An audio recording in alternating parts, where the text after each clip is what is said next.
নাম, বীজের নাম, এটার নাম যে মুক্তি হবে এটার নাম, পৃথিবীতে যত যা কিছু সৃষ্টি হবে সব জিনিসের নাম আল্লাহ তাআলা আদম আলাইহিস সালাম সামনে উপস্থিত করে বললেন এইটার নাম এই, এইটার নাম এই, এইটার নাম এই, এইটার নাম আই, এইটার নাম যে মোবাইল ফোন হবে তাও আল্লাহ তাআলা শিখায় দিয়েছেন। আল্লাহু আকবার।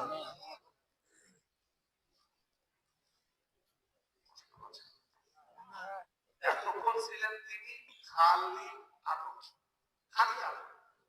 যখনই আল্লাহ তাআলা তার শিক্ষা দিলেন তখন তিনি হলেন সব জ্ঞানী আদম। জ্ঞানী মানুষের নাম বাড়ছে কি? বাড়ছে। এইবার আল্লাহ ফেরেশতাদের সামনে নিয়ে সব বলেন, এই ফেরেশতা এটার নাম কি?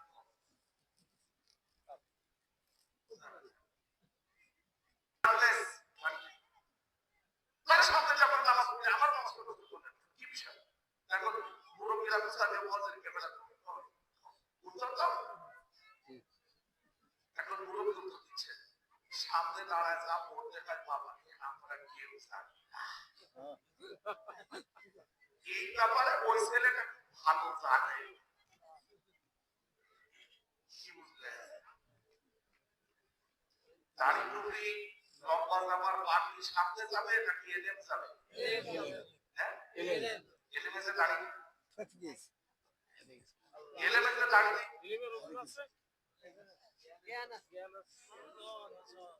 আমি কি বোঝাতে চাইছি বুঝেছেন তো? 5 নম্বর আপনি বলতেছেন ওই মুয়াজ্জিন সাহেব তুমি উত্তর দাও, তো মুয়াজ্জিন সাহেব উত্তর দিচ্ছে সামনে দাঁড়ায় যা যা পড়তে হয় আমি বলতেছি কি খালি লম্বা জামা, খালি লম্বা দাড়ি আর মাথায় খালি পাগড়ি,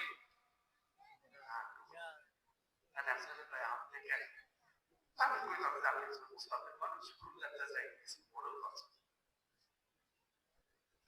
আমি কি কিছু বুঝতে পেরেছি? জি সামনে কে যাবে? এলেম যাবে নাকি জামাত? এলেম যাবে। এলেম। আপনি যার পিছনে নামাজ আদায় করে সিজদা দিচ্ছেন, ফেরেশতারাও এমন একজন ব্যক্তিকে সিজদা করেছেন আল্লাহ তাআলা তাকে জ্ঞানে পরিপূর্ণ করেছেন। সুবহানাল্লাহ। তিনি আর কেউ নন আমাদের আব্বা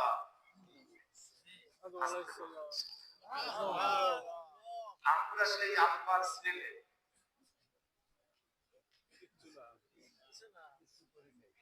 জানি না শেখ না আব্বার জ্ঞান আমরা শেখ না। আপনার আমার আব্বা শিক্ষিত, যাকে স্বয়ং আল্লাহ শিক্ষা দিয়েছেন, আল্লাহ যা শিক্ষা দিয়েছেন সেই শিক্ষা আল্লাহ তাআলা নবীদের মাধ্যমে যুগে যুগে পাঠায় দিয়ে শেষ পর্যন্ত আমাদের হাতেও তাই দিয়ে দিয়েছেন। সুবহানাল্লাহ। আমরা বলেছি যে আব্বা তোমাদের তো বড় নাকি আমরা লেখাপড়া শিখতে যাব, আমাদের লাগবে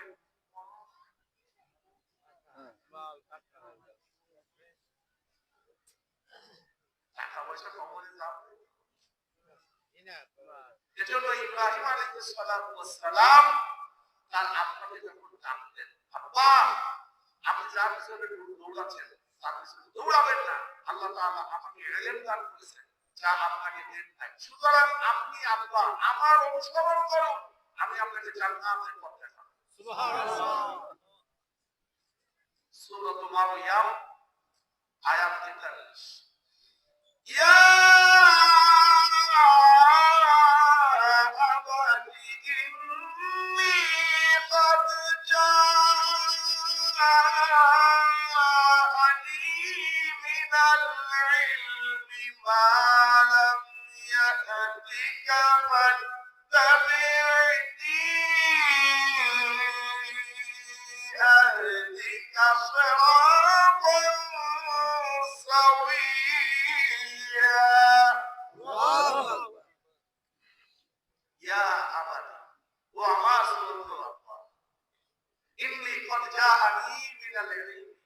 আমার কাছে ইলম এসেছে, যে ইলম আল্লাহ আমাকে দান করেছেন। সুবহানাল্লাহ। মালাম ইয়াতিকা, যে ইলম আপনার কাছে নেই, ফাত্তাবিউনি, আপনি আমার অনুসরণ করুন, আহদিকা সিরাতান সাওয়িয়া, আমি আপনাকে জান্নাতের পথ দেখাবো। সুবহানাল্লাহ। এই আয়াত দ্বারা বোঝা যায় জান্নাতের পথ দেখতে গেলে জ্ঞান লাগবে। মাত্র 7 জনে বললেন জান্নাতের পথে চলতে গেলে লাগবে আর আসতে বলে বিস্তারিত বলার সুযোগ দিচ্ছি চলেন সামনে। এবার আল্লাহ ফেরেশতাদের বললেন যে তোমরা বলো, ফেরেশতারা বলল আল্লাহ আপনি যা শিখিয়েছেন তা বেশি জানি না। আল্লাহ আমাদের বললেন তুমি সব বলে দাও। এইবার আদম আলাইহিস সালাম সব বলে দিলেন। বলে দেওয়ার পর এইবার আল্লাহ তাআলা বললেন ও ফেরেশতারা আমি বলেছিলাম না আমি যা জানি তোমরা তা জানবা। এইবার আল্লাহ তাআলা ফেরেশতাদের ডেকে বললেন কি বুঝলে আদমের জ্ঞান আছে? আদম কি সম্মান পাবে? চিন্তা করো। وَإِذْ قُلْنَا لِلْمَلَائِكَةِ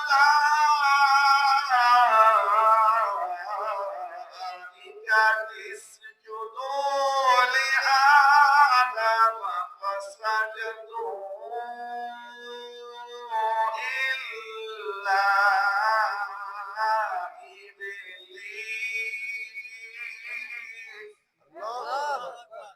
আল্লাহ ফেরেশতাদের ডেকে বললেন তোমরা আদমকে সিজদা করো।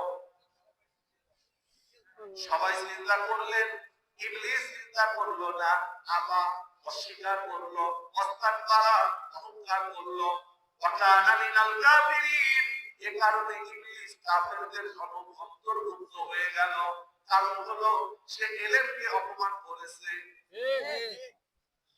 আপনারাও খেয়াল করবেন আমাদের এই সমাজে কিছু মানুষ আছে যাদের এই ব্যাপারে কোনো এলেম নাই, জ্ঞান নাই, সেই ব্যাপারে মাথা ঘামায়, সেই ব্যাপারে মাথা মাঝে একজন বলে ফেলিস আপনাদের এই এলাকায় এই মাত্র বাইরে গেল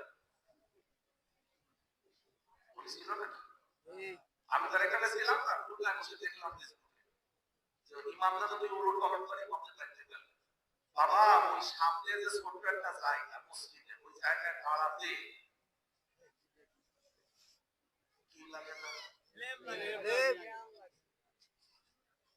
ওই জায়গাটা বড় কঠিন জায়গা।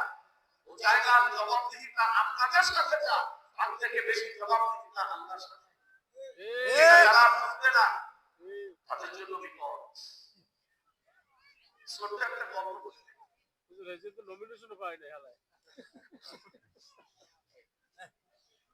আমি খুলনাতে একটা মসজিদে দীর্ঘ 15 বছর ইমাম হিসেবে দায়িত্ব পালন করছি। ইমাম হিসেবে মসজিদটা হলো টেলিফোন আর টেলিগ্রাম এর কলম জি একাডেমি মহিলা কলেজের নাম শুনেছেন আপনারা? জি মহিলা কলেজের দক্ষিণ পাশে জি একাডেমি কলম। তো ওই মসজিদে সরকারি কোয়ার্টার ইমাম হিসেবে 15 বছর দায়িত্ব পালন করছি। 95 2002 থেকে 2009 সালের 12 এপ্রিল পর্যন্ত। তো একটা লোক মসজিদের মুসাল্লি হিসেবে আসতে নতুন ট্রান্সফার হয়ে আসতে না জায়গা থেকে কলমতে থাকে। মুয়াজ্জিন হিসেবে যিনি দায়িত্ব পালন করেন ওনার বাড়ি হলো হাফেজ আকবর আলী আকবর সাহেব, ওনার বাড়ি হলো বাগিয়াঘাট বাইটনালি বলতে পারছেন ওনার বাড়ি। তো আমি যেহেতু বয়সে আমার অনেক বড় আমি বাবাজি বলে ডাকতাম আর উনিও আমাকে বাবাজি বলে ডাকতেন। আর এই 15 বছরের মধ্যে ওনার সাথে আমার কখনো কথা কাটাকাটি হয় যা সাধারণত ইমাম মুয়াজ্জিনদের মধ্যে হয়ে থাকে। এরা কিন্তু কখনো কোনো রাগারাগি কথা কাটাকাটি হয়। নতুন যে মুসাল্লি আসছে সেই মুসাল্লি মুয়াজ্জিন সাহেবকে আমার সামনে জিজ্ঞেস করতেছে হুজুর আজকে ফজর আযান দেরিতে হইল কেন? বলবে না বলতেছে আমার সামনে। তো মুয়াজ্জিন সাহেব তো নামাজি আর নামাজ উনি আবার ওই যে মাথায় টাকি যে মোটাই যে দড়ি বাঁধা কি মাথায় এর সাথে আবার আমি দড়ি এখানে লাগা মানে মসজিদ করতে লাগলো এরকম পালন করে এখানে সাদা আমি কোনো জায়গায় রাখতে না মাথায় টাকা বুঝতে পারছেন তো আপনারা? ওই যে মুসাল্লি বলেছে আমার সামনে আমি বলছি নামাজ ইসলামটা করে দিত তো বলতেছে কেন নামাজ বলে আপনার আজকে থেকে মুয়াজ্জিন শেষ আর উনি ভাবতেছে যে আমি মনে রাখতেছি আরে বাবা বলেন না সামনে তাই না বাবা হ্যাঁ বলেন আমি কখনো ওনার সাথে এরকম রাগ করে কথা বলি বলে রাখি বলেন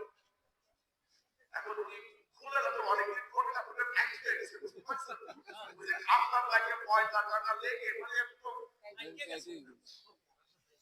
বহু কষ্ট করে তারপরে সেই সাবি তোলার পরে আমার হাতে দেওয়ার পরে আমি ওই মুসল্লিদের হাতে ধরা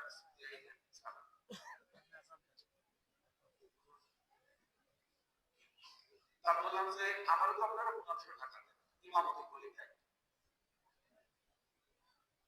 আপনি এখন দেখেন 500 আজান দেবের সময় মসজিদ খুলে আজান দিয়ে চলে যাবে আপনার জবাব দেওয়া লাগবে আমি আপনার মাসে শুধু আজান দিয়ে 2000 টাকা আমি তো নামাজ পড়াই আমাদের 1500 আপনার তো শুধু আজান দেওয়ার জন্য 2000 টাকা তাহলে আমি ধরেন আমি কি তাই বলছি হাজলামি করেন আপনি মসজিদে জিজ্ঞেস করেন যে আজান দেরি হলো কেন আরে আজকে কে মসজিদে কেন আমি তো বুঝতে এই লোক আপনারা বুঝতে পারছেন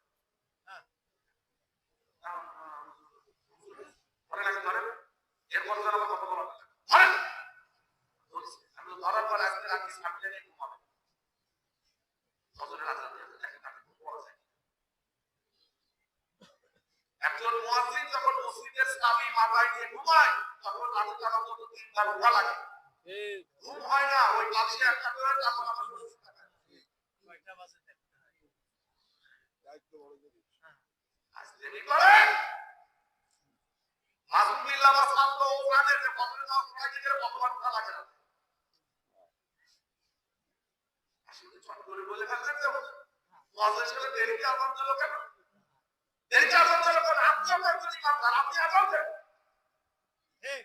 ঠিক আপনার বলেন আমার ভুল আছে আমার ভুল না লেখাপড়া কত হ্যাঁ আমাদের আমি 8 পাস তাহলে তারিখ ছাড়াই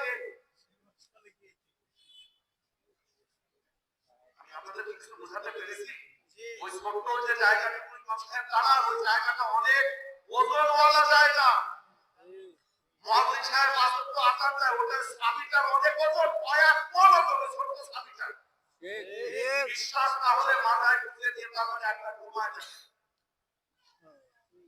আল্লাহ এই প্রচন্ড শীতের মধ্যেও একজন মুয়াজ্জিন উঠে এসে আযান দেয় আর আপনি বলেন বসে তারপরে আর একজন সেক্রেটারি ওই মসজিদের একদিন আমার হচ্ছে হুজুর আজকে তো আজান একটু দেরি দিয়েছে কথাটা দেরি দিয়েছে আপনার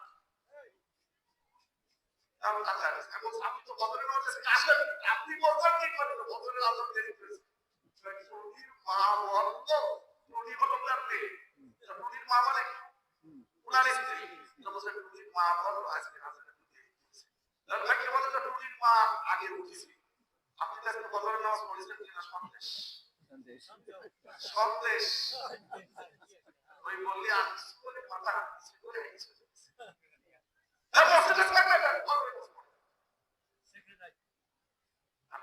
কথা বুঝতে পেরেছেন এই জন্য বলতেছি মুয়াজ্জিন আর ইমামদেরকে ধমক দেওয়ার আগে ভাববেন ওই জায়গাটা কত উঁচু ওই সাবি খালে কিছু তাতে দেশে তো কাজ মানে আরো কতটা পাশে কাজ কালিয়া আসতে হতে থাকতেছে সামান্য হাজি এগুলো কষ্টের কথা বলতেছে এটা বাস্তব কথা আপনারা রাস্তা দিকে যান মুয়াজ্জিনের গরিব বারবার ঠিক আল্লাহ রাব্বুল আলামিন ফেরেশতাদের ডেকে বললেন আগুনকে চিন্তা করো ফেরেশতারা সবাই চিন্তা করলেন কিন্তু চিন্তা করলো না ইবলিস কি করে নাই ইবলিস এইবার হলো আপনাদের সামনে যে কথাটা বলতে চাই তা হলো যে ফেরেশতারা আমাদেরকে চিন্তা করে সম্মানিত করেছে আমাদের আল্লাহকে সেই ফেরেশতারা আমাদেরকেও সম্মান করে এখনো করে আপনার আমার মধ্যে যতক্ষণ ইলম থাকবে আমার বাবার মতো ততক্ষণ আপনাকে আমাকেও ফেরেশতারা সিজদাও করবে সম্মান কথা ভালো করে বুঝবেন কিন্তু আল্লাহ রাব্বুল আলামিন কোরআনের দুইটি আয়াতের মধ্যে উল্লেখ করেছেন ও মানুষ তুমি সেই কথাটা ভাবো যখন তোমার দেহ থেকে রূহ বের করার জন্য ফেরেশতা যাবে ফেরেশতা যখন তোমার পিঠের উপরে জোরে মারবে আঘাত করবে তোমার মুখের উপরে মারবে তখন তোমার কেমন লাগবে ফেরেশতা মারবে কেন উত্তর দেন মারবে কেন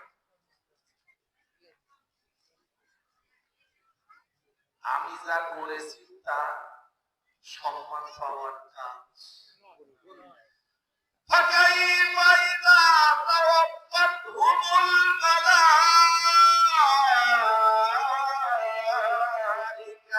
يضربون وجوههم وأدبارهم সেদিনের দৃশ্যটা তোমার কেমন লাগবে? যেদিন তোমার মরণ হবে, ইয়াদরিবুনা ওয়াজুহাহুম, ফেরেশতারা মারবে, আঘাত করবে, চাপড়াবে, চড় মারবে তোমার চেহারার উপরে, তোমার পিঠের উপরে। ওয়াজুহাহুম ওয়া আদবারহুম, ফেরেশতাদের একটা সর কত ওজন, কত ওজন হবে? এই একটা কতটুকু হতে পারে বলেন না, একটু ওজন দেন। আমি বলছি যে তাফসীর তো যদি করি তাহলে 9 ঘন্টা লাগবে। অলরেডি বলতেছি ফেরেশতারা আমাদেরকে সিজদা করলো সম্মান করে, সেই ফেরেশতারা আপনার আমার ঘুমানোর সময় কেন ফুলের উপরে পিঠের উপরে মারবে, চড়াবে, গিলাবে কেন? আমরা এলেম অর্জন করি, এলেম অনুযায়ী কাজ করি, তাই সিজদার পরিবর্তে সওয়াব পাওয়া। আল্লামা ইবনে বাত্তা শেখওয়াত মধ্যে বলেছেন যে ফেরেশতারা তোমাকে সিজদা করতে জানে, সেই ফেরেশতারা তোমাকে মারতেও জানে।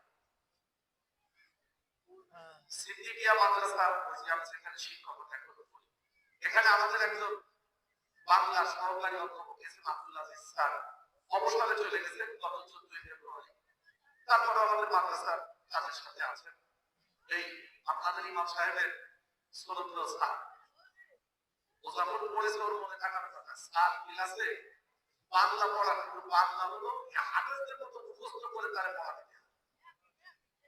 ছাত্রদেরকে রোল নাম্বার ধরে রোল নাম্বার সিয়ার পড়াবো। স্যার চুপচাপ চোখ বন্ধ করে শুনবে। পড়া যদি তিনটে ভুল যায়, কোনো কাজ এদিক ওদিক মানে পড়া মনে আসতেছে না। স্যার আস্তে করে মাথাটা তুলে স্যারকে ধরে বলবেন তোম নে আপনার তোম বাবা একটু তোম নে, মানে বাংলা স্যারের কথা হলো আমার একটা কিলো ওজন হলো 42 কেজি। তার নিজের গায়ের ওজন হলো 105 কেজি হলো তার গায়ের ওজন। সে বলে যে আমি নরমাল আধা কেজি খালি ভাত খাই, আমার আধা কেজি খালি খাই, তো আমি 1 কেজি সালের ভাত খাই স্বাভাবিক। আর যদি খাবার খাওয়া থাকে পুলিশের কথা বলেছেন যে আপনাদের ইমাম সাহেব কাছে আপনার দৌড়নাম দেখা গেল 1 ডিগ্রি করে দৌড় দিতে পারলে না, মারা গেলে আমার জেলখানা থাকতে হবে, একটু দৌড় নেওয়া তো কানাইয়া তারপর দেবে কি একটা তো কি লাগতে ছেড়ে গিয়ে কোন দৌড় না, আপনার দৌড় কাজ পড়া বুঝতে করে আসি সামনে মাদ্রাসায় আসবে। সিদ্দিকিয়া মাদ্রাসার ছাত্র একটু ভালো রেজাল্ট করে আপনারা শুনেছেন, 100 জন পরীক্ষা দিলে 50 জন ক্লাস পায়, ভালো রেজাল্ট করে। ওর পিছনে কিছু মারামারি আছে, কোনো ছাড় চলে মার খাওয়া লাগে ছাড়। আলহামদুলিল্লাহ গত পরশুদিন ফলাফল দিয়েছে বিভাগীয় পর্যায়ে সিদ্দিকিয়া মাদ্রাসা আবারও প্রথম হয়েছে। আমরা জাতীয় পর্যায়ে 3 বার শ্রেষ্ঠত্বের পদক পেয়েছি, 7 বার, এবার সহ 8 বার আমরা বিভাগীয় পর্যায়ে শ্রেষ্ঠত্বের পদক পেলাম। আশা করা যায় 2026 সালে আমরা আবার জাতীয় পর্যায়ে যাচ্ছি। আপনারা দোয়া করবেন প্রতিষ্ঠানের সম্মান যেন আল্লাহ তাআলা আরো বাড়িয়ে দেন। আমিন। বাংলা স্যারের কথা বলতে গিয়ে মানে আমি বলছিলাম যে ফেরেশতাদের তাহলে একটা স্তরের ওজন কত? আমাদের বাংলা স্যারের যদি ওজন 42 কেজি, ও ফেরেশতারা কি আমাদের মারতে পারবে? যারা চিন্তা করেছে তারা কি মারতে পারবে? বলে যেই পুলিশি মন্ত্রীকে সেলুট দেয়, মন্ত্রীরা একা প্রোগ্রাম করার পরে মন্ত্রীদেরকে সেই পুলিশাই ঘাটকা করার জন্য আপনাদের মধ্যে জেলখানায় নিয়ে চিন্তা করলো নাকি ইবলিস? এইবার আসে ইবলিস। ইবলিস চিন্তা করলো না কেন? আল্লাহ দুইটা কারণে জানেন। আমার অস্বীকার করলো যে না আমি আদমে চিন্তা করতে পারি না, কেন? তোমার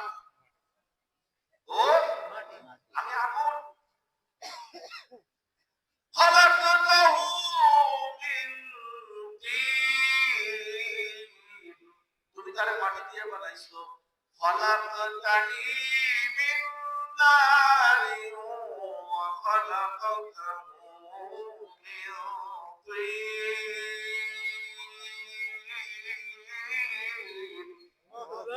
আল্লাহ আমি আদমকে সিজদা করতে পারি না আল্লাহ কইলেন কেন কয় আপনি আমারে বানিয়েছেন আগুন দিয়ে খলাকতানি মিন নার আগুন দিয়ে আমারে বানাইছেন খলাকতাহু মিন তিন আরে বানাইছেন মাটি দিয়ে সুতরাং আগুন মাটিতে সিজদা করতে পারে না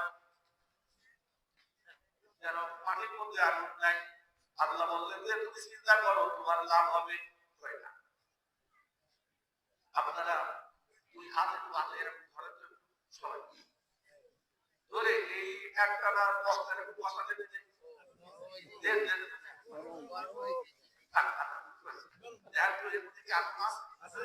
মাটির মধ্যে কি আগুন আছে কিন্তু ইবলিস বুঝতে পারে যে জ্ঞানের অভাব আমি তো বলছি আপনাদের জ্ঞান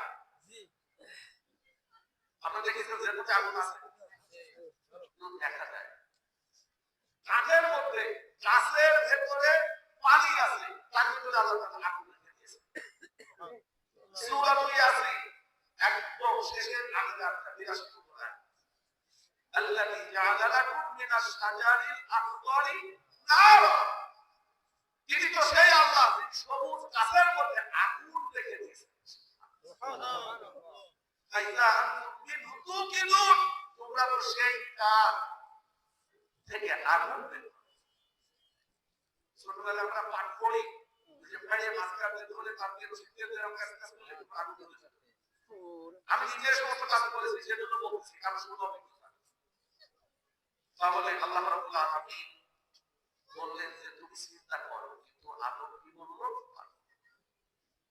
চিন্তা করে নাই কেন ভাইয়া ইবলিস বলতে পারবো না বলো তো কেন ওর জ্ঞান আপনারাও যারা আল্লাহর সামনে চিন্তা দিতে পারেন না বলেন বলেন জ্ঞানের অভাব ওয়াস্তাকবারা অহংকার করল অহংকার আল্লাহর জন্য বানায় আল্লাহ বলেছেন আল কিবরিয়া বলিদায় অহংকার হলো আমার চাদর সুতরাং পৃথিবীতে যারা অহংকার করেছে আপনাদের চোখের সামনে দেখেছেন তাদের পতন হয়েছে দেখেছেন আমার এই অল্প বয়স আমার 57 বছর বয়স চলে আমার এই অল্প বয়সে আমি বহু অহংকারী মানুষকে মাটির সাথে মিশে যেতে দেখেছি কিন্তু মানুষ যখন অহংকার করে তখন বুঝতে পারে না যে অহংকার করতেছে আল্লাহ রাস্তায় বলবো অহংকার করবে অহংকার করাটা কি এটা একটা ছোট কথা বলি আল্লাহ তাআলা কোরআনে বলতেছেন যারা আমার ইবাদত করে না তারা অহংকারী আপনি আমি তো আল্লাহর খলিফা আপনার আমার কাজ হলো আল্লাহ যা বলবেন আমরা তাই করব সেই জন্যই তো আসছি আমরা আল্লাহর খলিফা আমরা আল্লাহর খলিফা আল্লাহ বলেন তুমি ওখানে গেছো তুমি আমার কাজ করবে আমি যা বলবো সেই কথা তুমি চলবা আপনি বললেন যে আমি নামাজ পড়তে পারবো আমি আল্লাহর কথা মানব না আল্লাহ বলেন তুমি তো অহংকারী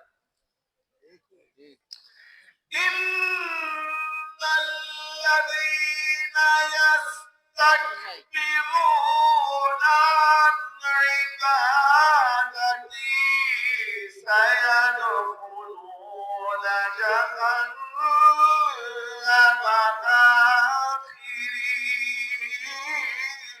দাখিরিন আল্লাহু আকবার আল্লাহ তাআলা বলেন ইন্নাল্লাযীনা ইয়াস্তাকবিরুনা আন ইবাদাতি যারা আমার ইবাদত আমার আনুগত্য আমার হুকুম মানার ব্যাপারে যারা অহংকার করে সায়াদখুলুনা জাহান্নাম অচিরেই তারা প্রবেশ করবে জাহান্নামের মধ্যে দাখিরিন লাঞ্ছিত হয়ে অপমানিত অবস্থায় আমি আল্লাহ তাদেরকে জাহান্নামে ঢুকায় দেব তাহলে যারা আল্লাহর হুকুম মানে না তারা অহংকারী এইবার আপনারা খেয়াল করুন একটা তো মাথায় বুঝে দিয়ে রাস্তা দিয়ে যাচ্ছে মসজিদে আযান হয়ে গেছে আপনি ডাকলেন নামাজ হইবে আও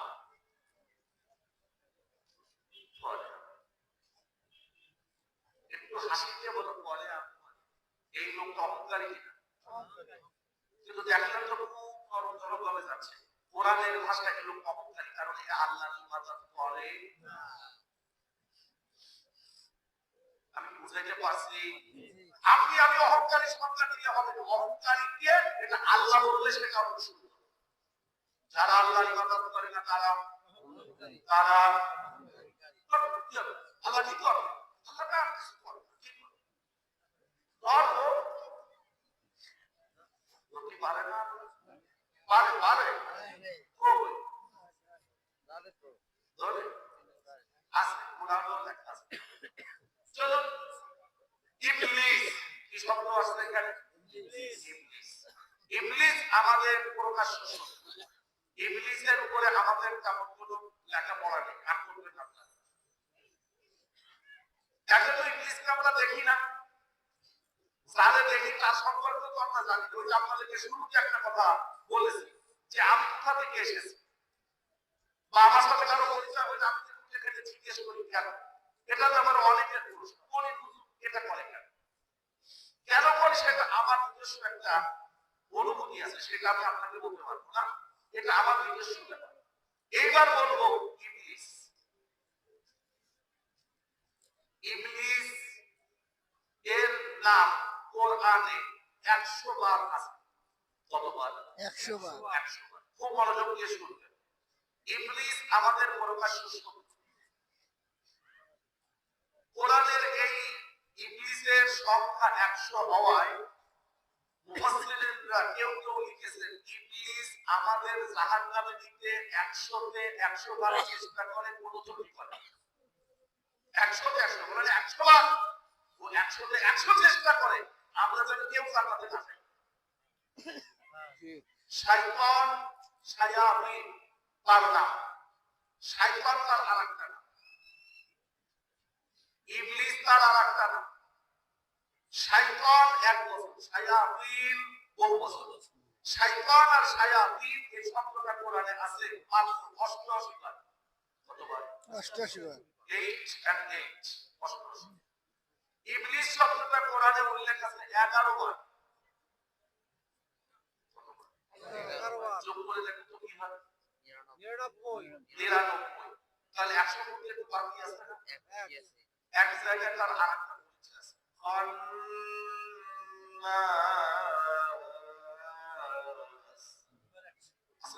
আছে।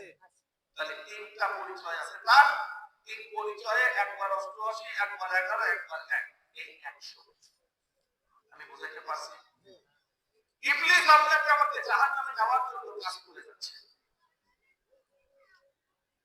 এখানে যারা বসা আছে উপস্থিত, এর মধ্যে সবথেকে বেশি বয়সী মানুষটার বয়স কত হবে? যিনি আছেন সবচেয়ে বয়সী কত? 100 কত হবে না? 90 না নাই।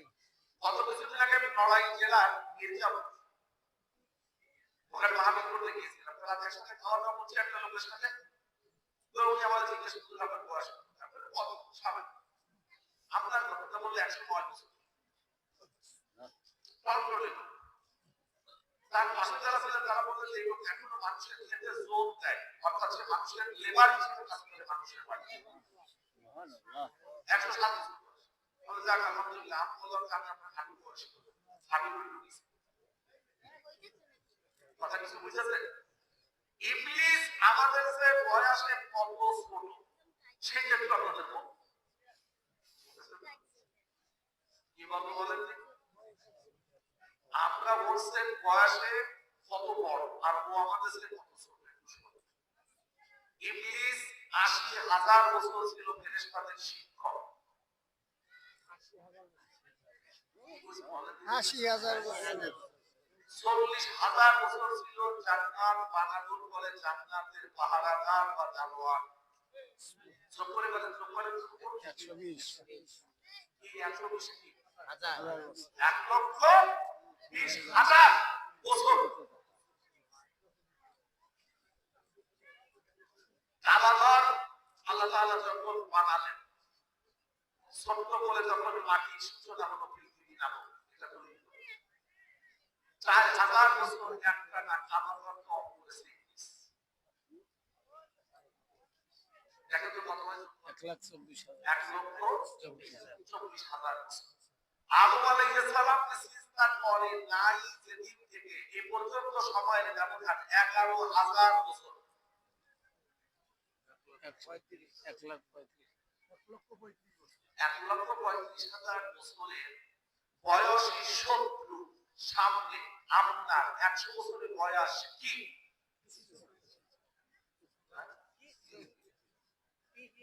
আপনাদের একজন মুরব্বী যদি 80 বছর বয়স হয় আর তার পাশে যদি 20 বছরের একটা বাচ্চা যায় বসে, আপনারা কি করবেন?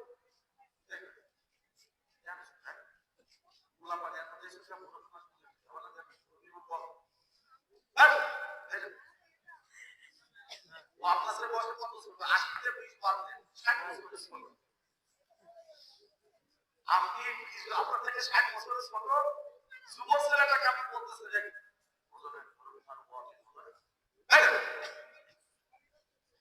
ইবলিস আপনার থেকে কত বছরের পর আর কোন শেষ নাই, তার তুলনায় আপনি মুরব্বী কি জানেন?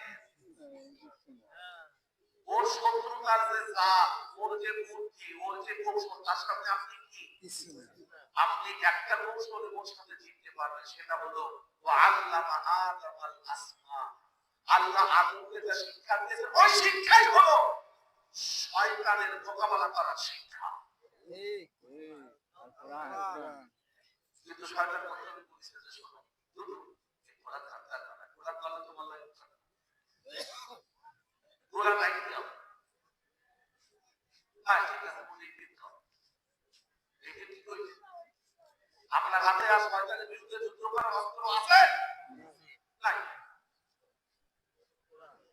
আমাদের বাংলাদেশে আমরা যারা মুসলমান আমাদের হাত থেকে কোরআন সরাইতে পারছে তো? আপনারা আজকে 2026 সালের জানুয়ারি মাসের 17 তারিখ 2025 সালের 18 তারিখ থেকে কোরআন শরীফ হাতে ধরে আমরা পড়েছি, সব মেলে ধরে পড়েছি।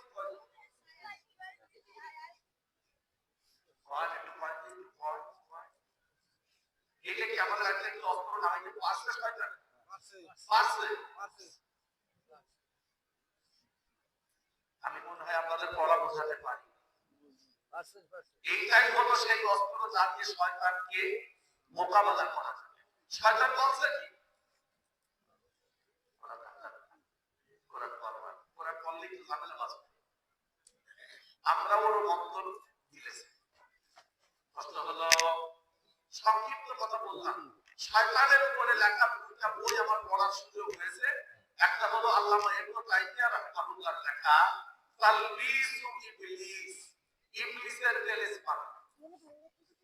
আর একটা বই লিখেছেন হাফেজ ইবনুল কাইয়্যিম জাওজি রাহিমাহুল্লাহ, ইগাসাতুল লাহফান মিন মাসারিবিশ শাইতান, শয়তানের ফাঁদে আটকে যাওয়া মানুষের করুণ আত্মঘাত। এই বইটা 2 খণ্ডে 1300 পৃষ্ঠা। এর ভিতরে সব শয়তানের কার্যক্রম লেখা আছে। এটা আমি পড়ার পরে আমি বুঝেছি যে শয়তান মোটামুটি আমরা যারা বাংলাদেশে আছি আমাদের আলোর নিরাপত্তা নেই যতক্ষণ না ইমানের সাথে মরণ হবে। আমারও দোকানে যে মসজিদে নামাজ পড়ি মাসের কিরাত, তোর কিরাত কত ভালো, তুই ঘরে একা একা নামাজ পড়ি। সবাইকে এক ট্যাবলেট খাওয়াবে না, ইবলিস জানে যে ট্যাবলেট খাওয়াইলে ঈমান নষ্ট হবে, তাহলে সেই ট্যাবলেট খাওয়াবে। ছোট্ট একটা গল্প বলে দিই, গল্প মানে বাস্তবতা। আপনারা আল্লামা ইকবালের নাম শুনেছেন? আল্লামা ইকবাল, আল্লামা ইকবাল রাহিমাহুল্লাহ গোলাম আহমদ কাদিয়ানী, ও যখন নবুয়ত দাবি করে বসলো, পত্রিকা যখন আসলো, তখন আল্লামা ইকবাল ওই পত্রিকাটা নিয়ে তার আব্বাকে বলতেছে যে আব্বা, নবুয়ত দাবি করব আমি। সেই নবুয়ত দাবি করলো গোলাম আহমদ, ও তো লেখাপড়াই জানে না। নবুয়ত দাবি করবে কে? আল্লামা ইকবাল নিজে বলতেছে নবুয়ত দাবি করব তো আমি। এই কথা শুনে আল্লামা ইকবালের আব্বা ওই সময় একজন বড় আলেম ছিলেন, তিনি চমকে উঠলেন, আমার ছেলে নবুয়ত দাবি করবে মানে ও কি বেঈমান হয়ে যাবে? সাথে সাথে ছেলেকে দেখে বললেন কেন বাবা? খুব ঠান্ডা মাথায় বললেন যে আব্বা ওই প্রত্যেক রাতে তাহাজ্জুদের নামাজ আমি পড়ে যখন একটু বিশ্রাম নিই তখন তো জিবরিল আলাইহিস সালাম আমার কাছে আসে। সুবহানাল্লাহ। দুইবার আল্লাহ বলেন আব্বা বলতেছেন কি জিবরিল তোমার কাছে আসে প্রত্যেক রাতে? জিবরিল আলাইহিস সালাম কি করে? ওনার আব্বা বলছেন জিবরিল তোমার কাছে প্রত্যেক রাতে আসে? হ্যাঁ হ্যাঁ আসে। এমনকি কখনো কখনো আমার যদি তাহাজ্জুদ থেকে উঠতে অসুবিধা হয়, দেরি হয়, কাপড়ে উঠা যায়, আজকে রাতে কি আসবে? গত রাতে তো আসে, রাতে তো আসবে, আশা করা যায়। যদি আসে তো তুমি এবার দেখে বলবা লা হাওলা ওয়ালা কুওয়াতা ইল্লা বিল্লাহিল আলিয়্যিল আযীম। তারপর ঠিক আছে। আল্লাহ ভাই গত রাতে আজকে ঘুম পড়ে না, চুপচাপ শুয়ে উঠে তাহাজ্জুদ করে এবার দেখা যায় সেই জিবরিল একদম কি কাবকাবাতিন মিনাল মালাইকা, মানে জিনকে সাজায় নিয়ে সে বিশাল সামিয়ানা স্টেজ বানানো চলে আসে। এবারে সে হাজির হয়েছে, হাজির হলে আল্লাহ বলেন তো কথা কথা বলে আছে উনি তো আজকে স্বপ্নটা প্রকাশ দেখে এবার বলতেছে লা হাওলা পরে পরে পরে বুঝছেন তো সেই তিনি লা হাওলা ওয়ালা কুওয়াতা বলা শুরু করছেন এইবার শয়তান দূর তোমরাই নাই ওর ওই যে সুন্দর সামিয়ানা সুন্দর সাজানো আলো সজ্জা আস্তে আস্তে আস্তে আস্তে আস্তে শুরু হতে এবার সুন্দর চেহারাটা কালো হয়ে গেল।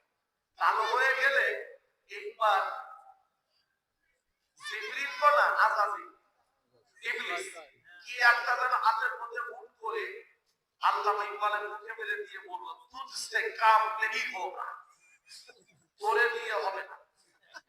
বলে কি যেন একটা আল্লাহ ইকবালের মুখে মেরে দিয়ে গেল, বলে যেন তুঝসে কাম নেই হোগা, তোরে দিয়ে হবে না। আল্লাহ ইকবাল স্থির হয়ে গেছে আর আল্লাহ মেরে বললেন আব্বা क्या हुआ मेरे बेटा, अल्लाह ताला ने मुझको हिफाजत किया, मेरे ईमान को हिफाजत किया। क्यों? तो वो जिब्रील नहीं, वो तो आज़ाज़ील আল্লাহ ইকবালের মতো আজমের ইমান নষ্ট করতে গেলে ছোটখাটো মসজিদের ইমাম বানাতে হবে না, কি বানাতে হবে? নবী, তুমি শেষ জামানার নবী, তোমার যে এলেন তাহলে তুমি শেষ জামানার নবী হবা। তুমি যে নবুয়ত দাবি করবা তোমার ইমান না। আপনার মনে বুঝতে পারেনি আমার পড়া? ইবলিস সবাইকে সব ট্যাবলেট তাহলে যে ট্যাবলেট খাওয়াইলে ইমান নষ্ট করে সেই ট্যাবলেট খাওয়া। আমি মনে হয় বুঝতে পারছি। সাইছিলাম তাসরিটা শেষ করে 9:30টায় আপনাকে এবার খিচুড়ি খাওয়ানো সেই জন্য একটু পাস লাগছিলাম। এইবার আল্লাহ তাআলা শয়তানকে কাঁধে রাখা দিয়ে দিলেন, আদম আলাইহিস সালামকে বললেন যে আদম যাও জান্নাতে যাও। কোথায় যাও? জান্নাতে। জান্নাতে বসো। এত বড় একটা জান্নাত একা একা ভালো লাগে না। পরে ইতিহাস আপনারা জানেন, আল্লাহ তাআলা আদম আলাইহিস সালামের দেহের কোন একটা পাতা হাত থেকে সৃষ্টি করলেন, তার জন্য একজন জোড়া। কি নাম? হাওয়া। আমরা বাংলায় হাওয়া দেখি, মায়াকার ও দস্তয়াকার হাওয়া মানে কিন্তু বাতাস হাওয়া না, এটা আরবিতে হায় ও জিমের পাশে হা দিয়ে হাওয়া, অর্থ শান্তি দায়িনী। শান্তি দেওয়ার জন্য আল্লাহ তাআলা সৃষ্টি করলেন আর একজনকে, যিনি তারই দেহের অংশ। সুবহানাল্লাহ। এখান থেকে দুইটা কথা আপনাদেরকে বলবো। এক, হাওয়া আলাইহিস সালাম এর জন্ম হলো কোথায়? উত্তর দিয়ে ফেলেছেন, বলেন কোথায়? জান্নাত। এটা মাথায় রাখবেন, এটা লাগবে। আরেকটা হলো হাওয়া আলাইহিস সালাম এর সৃষ্টি হয়েছে আদম আলাইহিস সালামের দেহ থেকে। টাইমলাম যাওয়া একটু আপনারা করে আমি যে বলি পড়াটা পড়াচ্ছি না, এই জন্য স্ত্রীরা শাশুড়ি আর শ্বশুর সহ্য করতে পারে না। আপনার স্ত্রীও তার শ্বশুর শাশুড়িকে সহ্য করতে পারেনি, আপনার বোনও তার শ্বশুর শাশুড়িকে সহ্য করতে পারে না, আপনার মেয়ে বিয়ে দিল সেও তার শ্বশুর শাশুড়িকে সহ্য করতে পারবে না। কেন? যেহেতু জান্নাতের প্রথম সংসারে শ্বশুর শাশুড়ি ছিল না। এটা কইলেন ইন্ডিয়ান ডিসাইড করে জব না স্যার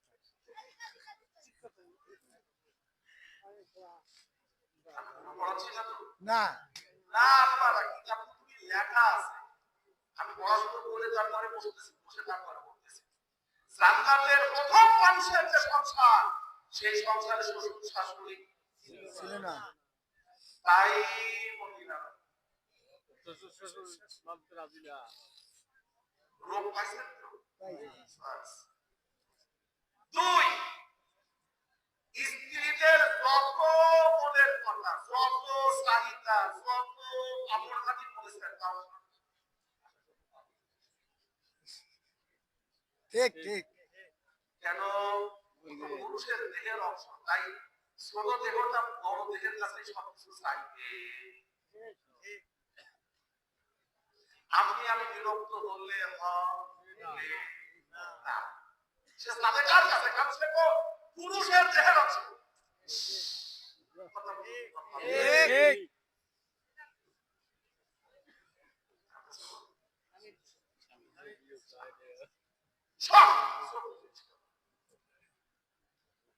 আমি অল্প পড়াচ্ছি মনোবিজ্ঞান, আপনারা তো স্বামী, যারা স্বামী হয়েছেন এরাই বাড়ির আশেপাশে মোটরসাইকেল চালাচ্ছেন রাস্তায়। একজন মহিলাকে চালাতে গেলে স্বামী হিসেবে যে পরিমাণ ড্রাইভিং ট্রেনিং লাগে তা কোরআনে আছে।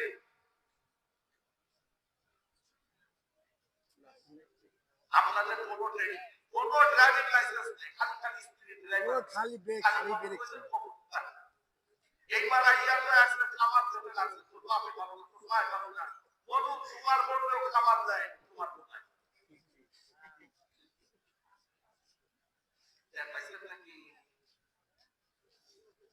তিন নম্বর, আমি বিস্তারিত বলতেছি শুধু পড়া দিচ্ছি। তিন নম্বর হলো এই যে হাওয়া আলাইহিস সালামের জন্ম হলো কোথায়? জান্নাতে। প্রথম সংসার শুরু হয়েছে কোথায়? জান্নাতে। এজন্য দেখবেন জান্নাত একটা নোংরা জায়গা, কি বলেন? না না, জান্নাত হলো একটি পরিষ্কার পরিচ্ছন্ন জায়গা। এজন্য নারীরা যেখানে জন্মগ্রহণ করেছে, নারীদের সূচনা, মামুনরা আজকে কথা শুনে বাড়ি জন্য আমাদের দোয়া নাম বর্ণনা করবেন। মায়েদের জন্ম হয়েছে জান্নাতে, সুতরাং তাদের জীবন সবসময় থাকে উন্নত। আপনি দেখবেন আপনি চাচ্ছেন যে একটা হলুদ হয় আর ওই তো বইছে দিলাম না, এটা কিনা যাবে, এটা ওটার দাম বেশি, কত দাম বেশি। স্ত্রীদের আপনার জামা কিনতে বাজারে নিয়ে দিতে কেন? তারা রুচিতে শ্রেষ্ঠ, তাদের রুচি হলো পৃথিবীর সেরা রুচি। কেন? তাদের তো জন্ম হয়েছে জান্নাতে। সুবহানাল্লাহ। জান্নাতে কোনো দুর্বল জিনিস আল্লাহ রাখেন নাই, যার মধ্যে হাওয়া আলাইহিস সালামের জন্ম হয়েছে। সব উন্নত মানে পৃথিবীর কোন জিনিসের সাথে ওই জান্নাতের জিনিসের তুলনা হয় না। সেজন্য দেখবেন মহিলাদেরকে বাজারে নিয়ে যান তার জামা কাপড় কেনার জন্য।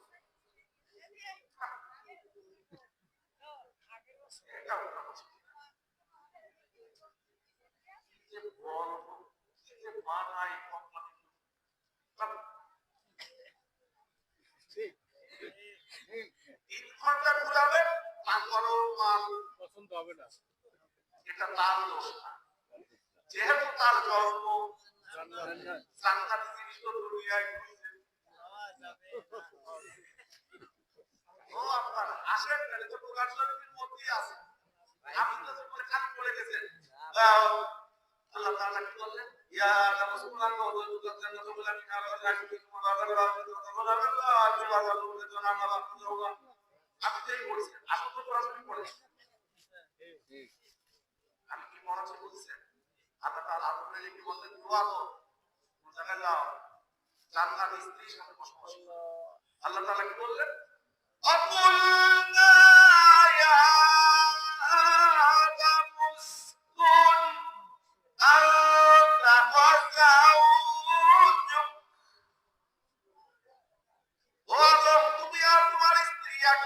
জান্নাতের মধ্যে বসবাস করো। এই আয়াত দিয়ে বোঝানো হয়েছে স্বামী স্ত্রী সবসময় একসাথে থাকবে যদি সেটা জান্নাতের মতো জায়গাও হয়। যদি স্বামী স্ত্রী একসাথে না থাকে তাহলে শয়তান মাঝখান দিয়ে ঘুষাবে। তোমার স্বামী টাকায় কি করে জান, ওই আরাম মহিলাকে পিটিশ পিটিশ করে। আর সামনে বাড়ি তোমার স্ত্রী বাপের বাড়ি খাবে কোনো দেখা করুন খরিদ্দার বেশি সেটা কি হতে আছে।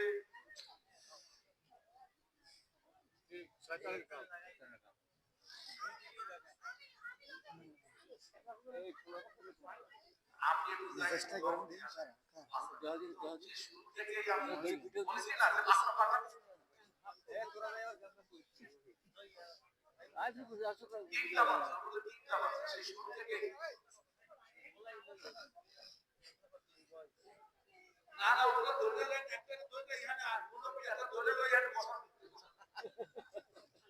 আপনারা কি আমার কথা বুঝতেছেন কিছু? স্বামী স্ত্রী কোথায় থাকবে একই সাথে। জান্নাত তো এখন আর যাবে না, এখন থাকবে কোথায় একসাথে। কিন্তু সমস্যা হলো যেখানে আমরা কোরআনের আয়াতের ব্যাপারে সবাই আবার একমত না। কেন একমত না? এটা আমাদের জ্ঞানের দুর্বলতা। আপনার মেয়ে বিবাহ দিয়েছেন, ছেলেও বিবাহ দিয়েছেন। ধরে নেন আমাদের এর মধ্যে কোনো ভাই আছে তার ছেলে মেয়ে দুটোরই বিয়ে হয়ে গেছে। এইবার আপনি জিজ্ঞেস করবেন তাকে, ভাই মেয়ে বিবাহ দিয়েছিলেন, মেয়ে কোথায়? মেয়ে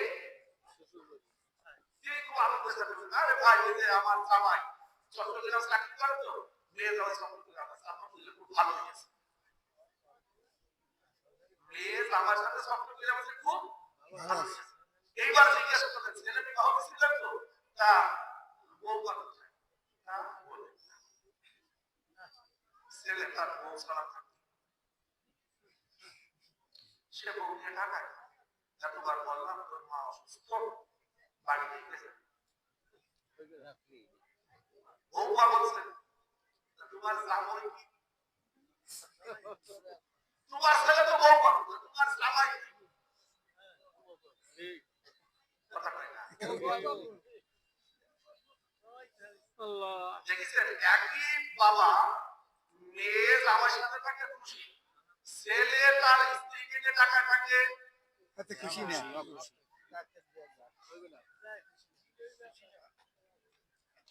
ওনার সাথে কি আছে আছে কি বলছেন وقلنا يا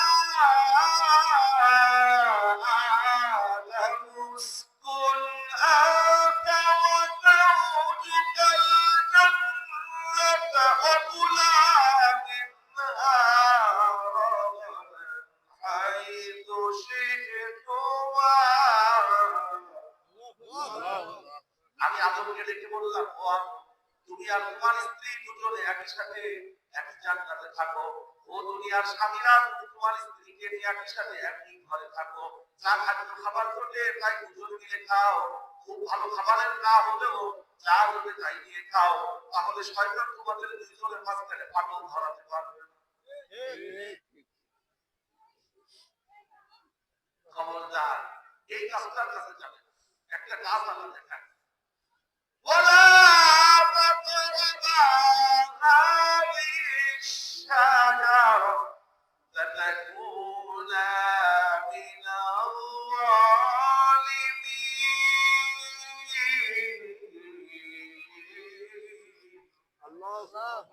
আল্লাহ রাব্বুল আলামিন বলেছেন তবে জান্নাতের সব জায়গায় ঘুরবে, এই একটা কাজ দেখায় না, এই কাজটার কাছে যাবে না। কেন এই কাজটার কাছে যাবে না? এটা একটা ছোট প্রশ্ন আপনাদের মনের মধ্যে। এটার অনেকগুলি উত্তর আছে আর তাফসীর ওয়াল মুফাসসিরুন কিতাবের মধ্যে এর প্রায় ৪১টা উত্তর লেখা আছে। কত বড় একটা বলবো তাই পছন্দ। এইটা হলো সাজারাতুল মুহাম্মাদ, এটা হলো মুহাম্মাদ গাছ। মুহাম্মাদের গাছের ফল আমি এখন তোমাকে খাওয়াবো না। এই গাছটা ছিল সাজারাতুল মুহাম্মাদ। খুব মনোযোগ দিয়ে শুনবেন, আমরা বলেছি কম কম যা আছে আপনারা জেনে নেন। এটা গাছ যা হয় হোক, এটা ব্যাপারে অনেক ইখতিলাফ মতভেদ আছে মুফাসসিরদের, আমি সে ব্যাপারে কথা বলবো। আমি বলবো ভিন্ন কথা, সেটা হলো এটি আল্লাহ তাআলার একটা কৌশল। তিনি তার বান্দাকে যখনই পরীক্ষা করতে চান তখনই যা হালাল করেন তার পাশে ছোট্ট একটু জায়গা আল্লাহ হারাম করে রাখেন। এটি আল্লাহর কৌশল। আমি আবারও বলতেছি, আমি আসলে পাকা ইমানদার কিনা সেজন্য আল্লাহ আপনার আমার জন্য যা যা হালাল করেছেন তার পাশে এক জায়গায় একটু জিনিস হারাম করে রেখে বলছেন যে এটা করবা না, এটা ধরবা না, এদিক তাকাবা না। কেন? যে তুমি এই পর্যন্ত টাকা দিয়ে আমার কথা শোনো না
لهما الشيطان عنها فأخرجهما مما كانا فيه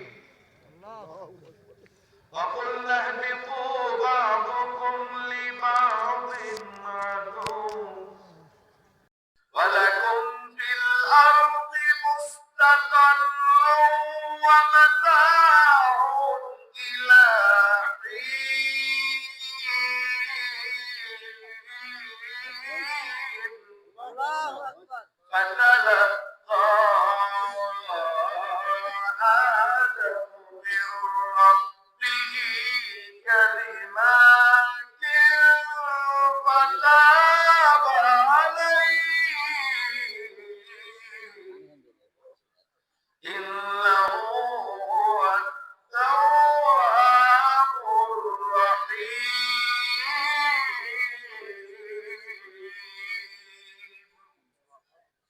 আল্লাহ রাব্বুল আলামিন বলেন শয়তান এই সুযোগে আদম এবং হাওয়া আলাইহিস সালামকে পদস্খলন ঘটালো, খুব বুদ্ধিশালী দিল। ও আদম, তুমি জানো তোমার ওই গাছের কাছে কেন যেতে চাই তাই না? তুমি আর হাওয়া দুজনে যদি ওই গাছের ফল খাও তাহলে তোমরা জান্নাতে চিরদিন থাকতে পারবা। তোমাদের জান্নাতে চিরদিন থাকবে না, সেই জন্য তোমাদের কাছে ফল খেতে নিষেধ করছে।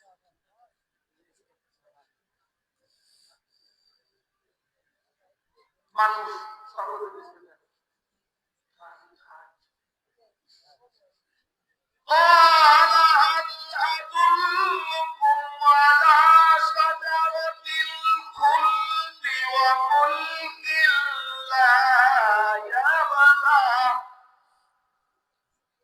শয়তান বলল, ও আদম, আমি তোমাদের দুজনে কি এমন একটা গাছের কথা বলবো যে গাছটা তোমাদের চিরদিন জান্নাতের মধ্যে রাখবে, শাজারাতুল খুলদি অমুলকিন, আর এমন এক রাজত্বের তুমি রাজা হবে, লা ইয়াবলা, এই রাজত্ব কখনো তোমার থেকে ছুটে যাবে না। আদম আলাইহিস সালাম কইলেন, হয় তাহলে ওই গাছের ফল খাও, ওই গাছের ফল খাও। খাইলেন, তারপর আমরা খাইলে কেন? আল্লাহ শয়তান বলেছে, আমি তো আগে বলেছিলাম শয়তান তোমাদের শত্রু, গোপন গোপন বলে প্রকাশ শত্রু।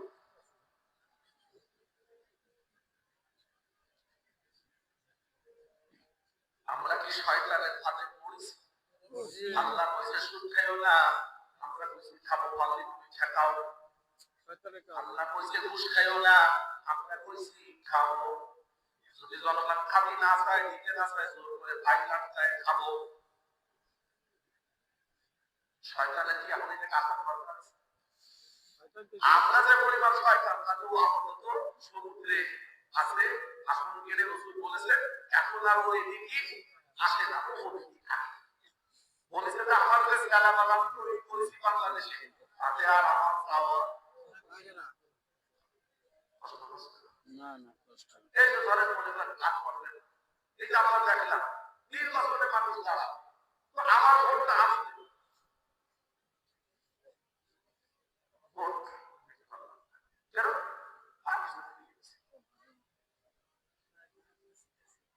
ওই গল্পটা কি এরকম আছে যে কোনো বুড়ি মারা গেছে আগে, বুড়ো গেছে ভোট দিতে, তারপরে লোক বলতেছে যে কাকা আপনার ভোট হয়ে গেছে, কাকা ওই বুড়ি আইলো, বুড়িও ভোট দিয়েছে, আপনার নাও দিয়েছে, তার নাও দিয়েছে, ওই বুড়ি 5 বছর আগে বলে গেছে কি হয়েছে, সে আইছিল ভোট বলতেছে যে আসলে ভোট দিয়ে চলে গেল, হয়তো করলে ও খারাপ কেন আমার সাথে দেখা করে যাবে না, তাই কাকা ওই রাগ করবে না, পান আনিছিল ওই পান দেখে গেছে আমার ঘর কাকে ছিল পান ধরে খাতে দেখবে কিন্তু সালান পুলিশে তো খাবার খাহে দেয়, আমরা বাকি যাই ওই কবরের চাইছে তো হাতা পাহে দেয়। ঠিক আছে, একজনের ভোট আর একজনের কেটে নেওয়া, জোর করে নেওয়া, কার ষড়যন্ত্র? জোরে বলুন। আরো জোরে বলুন। আমরা খলিফা না আল্লাহ না শয়তান? বাংলাদেশে এখন যারা খলিফার দায়িত্ব পালন করতেছে, এই ঘুষ খাচ্ছে, চিন্তাবাজি, সাদাবাজি, মারামারি, কিলেকিলি, লুটোপুটি, আমরা কি আর কোনোদিন আসতেও হবে? কেন? শয়তান তো জান্নাত থেকে বের করে ফেলেছে। আল্লাহ তাআলা বলেন, এবার আমি আদমরে বললাম, জানো বললাম যখন খাইছো শয়তানের কথা, তুমি তোমার স্ত্রী শয়তান এখানে থাকতে পারবে না, জমিতে চলে যাও, ওখানে কিছুদিন থাকতে হবে, ওখানে গিয়ে তুমি ভালো কাজ করো, তাহলে আমার জান্নাতে আসতে পারবে, না হলে জাহান্নামে থাকতে হবে। আদম আলাইহিস সালাম বুঝলেন আমার ভুল হয়েছে, তখন তিনি আল্লাহর কাছ থেকে কিছু কথা শিখলেন। কি মাত্র শিখলেন? কতগুলো বাক্য শিখলেন। তার মধ্যে হলো একটা, যেটা আল্লাহ তাআলা কোরআনে বলেছেন, ইন্নী যালামতু নাফসি যুলমান কাসীরা ওয়া লা ইয়াগফিরু যুনুবা ইল্লা আনতা ফাগফির লি মাগফিরাতাম মিন ইনদিক ওয়ারহামনি ইন্নাকা আনতাল গফুরুর রহিম। আর একটা বাক্য হাদিসে এসেছে, লা ইলাহা ইল্লা আনতা সুবহানাকা ইন্নী কুনতু মিনাল যালিমিন। আমার একটা বাক্যের কথা আছে, আল্লাহ তাআলা তাকে শিখালেন, লা ইলাহা ইল্লাল্লাহু মুহাম্মাদুর রাসূলুল্লাহ। কিছু বাক্য শিখলেন, সেই বাক্যগুলি তিনি পড়তে থাকলেন, আল্লাহ তাআলা তার তওবাকে কবুল করে নিলেন। ফাতাবা আলাইহি ইন্নাহু হুয়াত তাওয়াবুর রহিম। আল্লাহ তাআলা তার তওবা কবুল করলেন। এবার আল্লাহ তাআলা বললেন, قل اهبطوا منها جميعا فإما يأتينكم مني هدى فمن تبع هداي فلا خوف عليهم ولا هم يحزنون والذين كفروا وكذبوا بآياتنا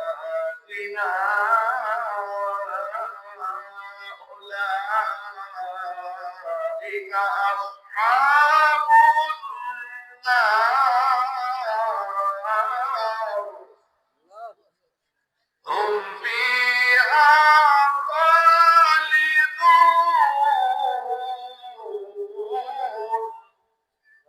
আল্লাহ রাব্বুল আলামিন এবার তিনজনকে একসাথে ডাকলেন, হাওয়া আলাইহিস সালাম, আদম আলাইহিস সালাম, ইবলিস, তিনজনকে ডেকে বললেন, বলনা আমি বলছি, বললাম, ইহবিতু মিনহা জামিয়া, এই জান্নাত থেকে তোমরা নিচে নেমে চলে যাও। ফাইম্মা ইয়াতিয়াকুম মিন্নি হুদা, আমার পক্ষ থেকে তোমাদের কাছে যাবে হুদা, হেদায়েত যাবে, হুদা যাবে, হুদা শব্দটা কি বলে সবাই, যদি শব্দটা আমার পক্ষ থেকে তোমাদের কাছে যাবে হুদা, হুদা। এই হুদার জন্যই, এই হুদা কেন আল্লাহ দুনিয়া পাঠালেন, এই কোরআনটাকে কেন পাঠালেন, সেটার উত্তর একবার দেখেন। সূরাতুল বাকারা পড়তে গিয়ে আমি প্রথমেই যে শব্দটা পড়ি,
মধ্যে রয়েছে হিদায়াত। হিদায়াত, এই হিদায়াতটা আল্লাহ কেন দিলেন সেই কথাটা এসে আল্লাহ তাআলা জানাচ্ছেন 37 নম্বর আয়াতে। কেন আমি তোমার হিদায়াত দিলাম? হিদায়াত দিলাম এই জন্য, আমার ওই সময় ওয়াদা ছিল আদম, হাওয়া, ইবলিস তিনজনের কাছে আমার ওয়াদা ছিল আমি দুনিয়ায় হিদায়াত পাঠাবো। সেই হিদায়াতটা এই কোরআনে। তুমি জান্নাতে যেতে চাও, হিদায়াত যেতে চাও না, ধরে না। কথা বোঝা গেছে? فلا خوف عليهم ولا هم يحزنون।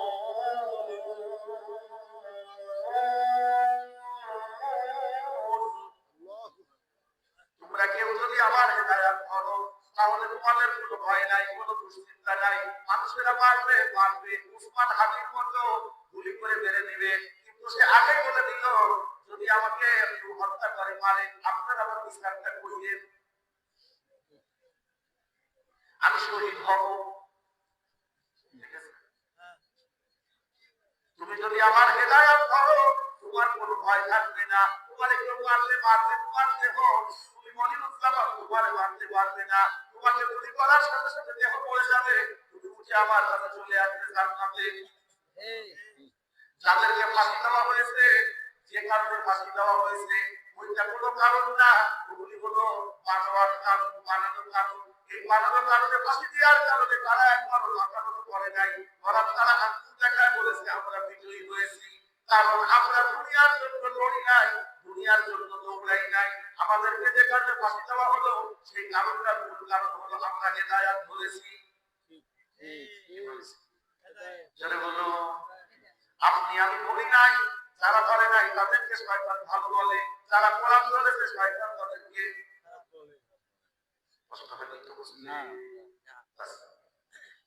সম্মানিত হাজির, আমরা আলোচনা শেষ করব। সুতরাং যারা হেদায়াত বলবেন তাদের জন্য কোনো দুশ্চিন্তা নাই। আমরা কি দুনিয়ায় দুশ্চিন্তা করে বাঁচতে চাই? না, আমরা আল্লাহর কাছে চলে যাব। আমরা কার কাছে যাব? আমরা আল্লাহর কাছে চলে যাব। আমরা পৃথিবীতে কোনো দুশ্চিন্তা করতে চাই না, কাউকে ভয় করতে চাই না। আমরা একমাত্র ভয় করি আল্লাহ তাআলা। ওয়াল্লাযীনা কাফারু, আর যারা এই হিদায়াতকে কুফরি করবে, অস্বীকার করবে, অকাযযাবু মিথ্যা বলবে যে কোরআনের এই হিদায়াত ঠিক না। কিছুদিন আগে একটা লোক বলেছে, দেখেছেন? একটা লোক বলে ফেলেছে, আপনারা নাম বলবেন না, শুধু বলতেছি যে মহিলারা, আমাদের মায়েরা বোনেরা মেকআপ করবে। যারা হজ করতে গিয়েছে দেখেছেন সৌদি আরবের যে সকল মহিলারা কাবা ঘরের চত্বরে মহিলাদের দেখাশোনার দায়িত্ব পালন করে, তাদের চোখ ধরতে দেখাও বড় কঠিন। এত সুন্দর করে তারা পর্দা করে দায়িত্ব পালন করে। এবং আপনি আর কোনো পুরুষ কথা বলতে চাইলে আপনার আমার সাথে কোনো কথা তারা বলবে না, তারা দায়িত্ব পালন করে যাচ্ছে। মহিলাদের জন্য পর্দা করার বিধানটা কে দিয়েছেন? আল্লাহ। এটার বসে আসমান থেকে যে হিদায়াতের কথা, সেই হিদায়াতের মধ্যেই আছে। এটাকে নিয়ে একটা লোক বললো এটা নাকি মেকআপ নাকি যারা পতিতা মহিলা, উনার শব্দটা আমি ব্যবহার করতে চাই না, পতিতারা নাকি মেকআপ করে। বলেন নাউজুবিল্লাহ, বলেন নাউজুবিল্লাহ। থাকবে তো? এবার ছোট্ট একটা কথা বলবো, আপনারা রাগ করবেন না। আল্লাহ তাআলা বলতেছেন যে যারা ইন্নাল্লাযীনা কাফারু ওয়া কাযযাবু বিআয়াতিনা উলাইকা আসহাবুন নার এরা জাহান্নামে ফিহা খালিদুন, এরা চিরদিন জাহান্নামে থাকবে। আমি এবার আপনাদের বলবো একটা ছোট গল্পটা বলে শেষ করে দিচ্ছি। কারণ হলো আপনাদের খাওয়া দাওয়ার কথা আছে, সভাপতি সাহেব আমাকে 3 দিন দিয়েছেন যে সব মিলিয়ে 11টার মধ্যে গুছিয়ে ফেলবেন, যাতে 11টার মধ্যে সমাপ্ত করা যায়। 4 মিনিট আছে। আমার স্থান এইচএম বাহাদুর করিম, ইনার সাথে আপনাদের পরিচয় হওয়ার কথা না। আমার একজন সদস্য বাংলার অধ্যাপক ছিলেন, সুনামী আমার কাছে পড়াতেন। তো আমি তখন 1986 সাল 8টি ক্লাস করে আলী স্টুডেন্টকে পড়ি, উনি বাংলা পড়ান। তো একদিন ক্লাসে এসে আমাদের বলতেছেন, এই মনির তোরা আমার একটা মাসআলা বলতো, সাকি মাসআলা। তো বলছে গতকাল আমি পাইছিলাম শুক্রবারে ক্লাসে বলতেছেন, শুক্রবার বাড়ি গেছে। তো মালিক মসজিদে আসরের নামাজ পড়েছেন, ইমাম সাহেব আসরের নামাজে স্লো সিজদা দিয়েছেন। কি সিজদা? স্লো। তো স্যার বলতেছেন যে আমি চিন্তা করে দেখলাম যে ইমাম সাহেবের স্লো সিজদা দেওয়ার কোনো ভুল করেন নাই। তো আমি বসে আছি, যে সবাই বের হয়ে গেলে ইমাম সাহেবের গালি করে জিজ্ঞেস করলাম স্লো সিজদা দিলেন কেন, কি ভুল হয়েছে আপনার? স্লো সিজদা দেওয়ার কারণ তো আপনারা জানেন, 14টা বা 13টা ওয়াজিব। স্যার বলতেছেন যে আমি এই কথা বললে ইমাম সাহেব আমার বলতেছে এমন কোনো অসুবিধা হয়নি, দ্বিতীয় রাকাতে যখন আমি সিজদায় যাচ্ছিলাম, প্রথম সিজদায়, তখন এই হালকা একটু বায়ু বের হয়ে গেছে। মানে স্যার আমাদেরকে যেভাবে ব্যাখ্যা করবেন যে সামান্য একটু বায়ু বের হয়ে গেছে, সিজদাটা নামাজের তো নষ্ট হয়নি, সামান্য আলাদা হয়েছে, সিজদা দিয়ে ঠিক করে থাকলাম। তা আমি ইমাম সাহেবের কিছু না বলে আমি চলে আসছি, যেভাবে মাসালাটা ভালো জানি না।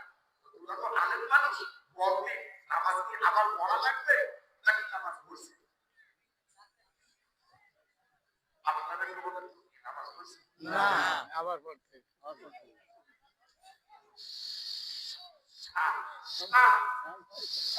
না। সামান্য একটু বায়ু বের হলো, তাতে আমার নষ্ট হবে। হবে হবে হবে। আপনি উজু নষ্ট হয়ে যাবে। অতটুকু বায়ু বেরোলে উজু নষ্ট হওয়ার পরে নামাজও নষ্ট হয়ে যায়। কোরআনের কতটুকু অস্বীকার করলে ইমান নষ্ট হয়? সামান্য সামান্য। হ্যাঁ, আপনারা রাগ করবেন না, আপনারা আপনাদের আশেপাশের প্রতিবেশীরা কোরআনের বড় বড় কাপড়া কাপড়া মার্কা করে, বড় বড় জায়গা অস্বীকার করে, তাতে তো ইমানের কোনো অসুবিধা হয় না। বড় কাপড় কথা বোঝেন নাই? একটা ফুটবলে পুরো বাতাস বের হতে অপরিচিত হওয়া লাগে। সাইকেলের টায়ারের ভেতরে টিউব থাকে, টিউবের কতটুকু ছিদ্র হলে টায়ার শক্ত থাকে। শত সাহেব মানে টিউব যদি হালকা ছিদ্র হয়ে যায় তো টায়ারটাও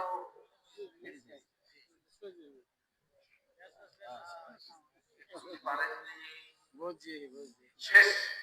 এবার আলোচনা শেষ প্রান্তে আমার ব্যক্তিগত একটা দায়িত্ব আছে, যে দায়িত্বটা বাংলাদেশ সরকারের কতগুলো মন্ত্রণালয়ের পক্ষ থেকে দায়িত্ব পেয়েছে। তার মধ্যে একটা হলো স্বরাষ্ট্র মন্ত্রণালয়ের পক্ষ থেকে, ধর্ম মন্ত্রণালয়ের পক্ষ থেকে, আর একটা হলো নির্বাচন কমিশনের পক্ষ থেকে। গত 5 জানুয়ারি ঢাকাতে একটা সম্মেলন হয়েছে আলেমদের নিয়ে।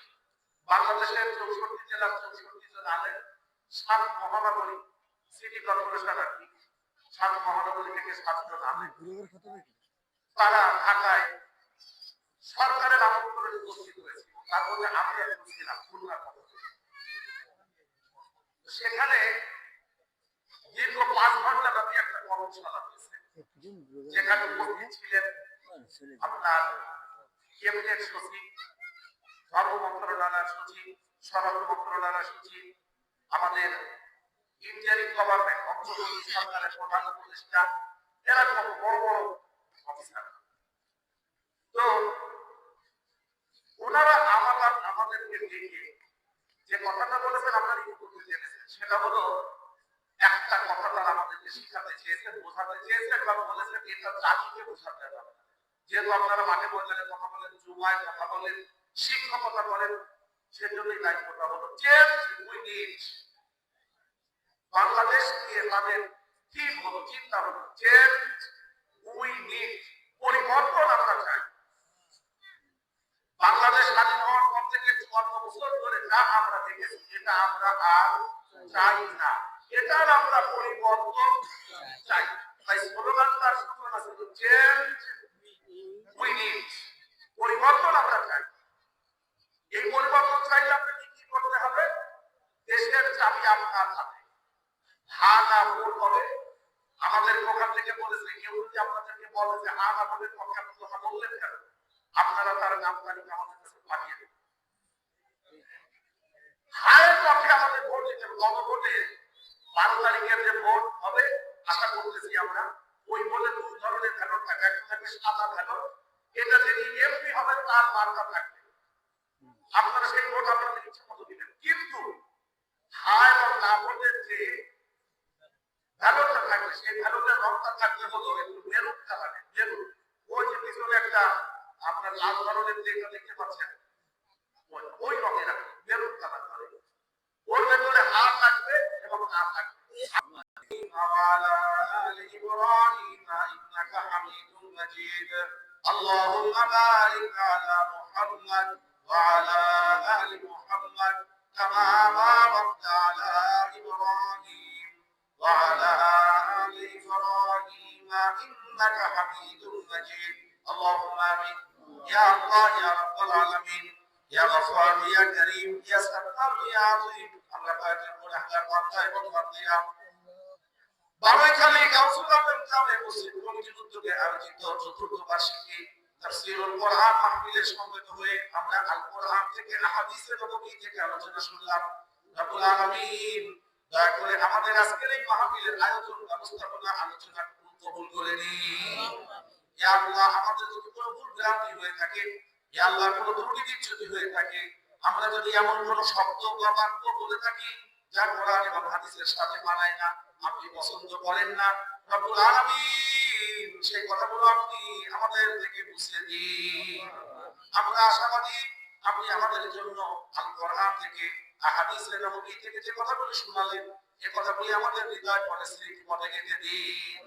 এগুলি শোনার জন্য আপনি আমাদেরকে ডেকে বাছাই করে করে এখানে বসায় দিয়েছেন। আল্লাহ, আমাদের সকলের জন্য আজকের এই আয়োজনটুকু ইবাদত হিসেবে কবুল করে নিন। ইয়া রাব, আমরা আশাবাদী আপনি আমাদের জন্য কিছু সওয়াব মঞ্জুর করেছেন। সওয়াবগুলো আমাদের প্রত্যেকের আমলনামায় লিখে দিন, মজবুতভাবে গেঁথে দিন। রব্বুল আলামিন, আপনার শাহী দরবারে আমরা ভিক্ষুকের মতো হাত তুলেছি। আল্লাহ, আপনি আমাদের দয়া করে যে সওয়াব আপনি আমাদের দান করেছেন, এর বিনিময়ে আপনি আমাদের গুনাহ খাতা মাফ করে দিন।